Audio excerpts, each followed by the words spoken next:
नाज़रीन हेडलाइन्स सां वठी के आगाह कयूं।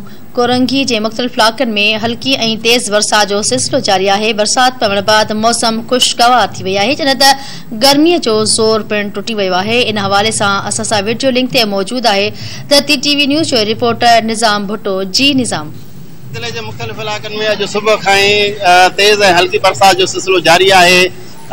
किथे तेज़ त किथे हल्की बरसात वक़्फ़े वक़्फ़े सां वसण करे शहर जा रोड ऐं रस्ता जेके आहिनि उहे पाणीअ सां पुसी विया आहिनि, जॾहिं त हेठनि इलाक़नि में पाणी पीअण जेको आहे उहो शुरू थी वियो आहे। मौसमियात खाते पारां जेका बरसात जी अॻकथी कई वई आहे, सुभाणे खां जेको आहे उहो नओं स्पेल जेको आहे अॼु कराची में दाख़िल थी चुको आहे। हिन तहत जेको आहे उहो कराची जे मुख़्तलिफ़ इलाक़नि में बरसात जेका आहे उहा वक़्फ़े वक़्फ़े सां जारी आहे, जॾहिं त सुभाणे जेको आहे मौसमियात खाते वारनि जेका आहे उहा अॻकथी कई आहे त सुभाणे खां तेज़ ऐं हल्की बरसातुनि जो सिलसिलो जेको आहे उहो शुरू थी वेंदो, जेको 26 तारीख़ ताईं जारी रहंदो। वक़्फ़े वक़्फ़े सां बरसात जो सिलसिलो जारी आहे। हींअर बि जेको आहे उहो बरसात वसी रही आहे।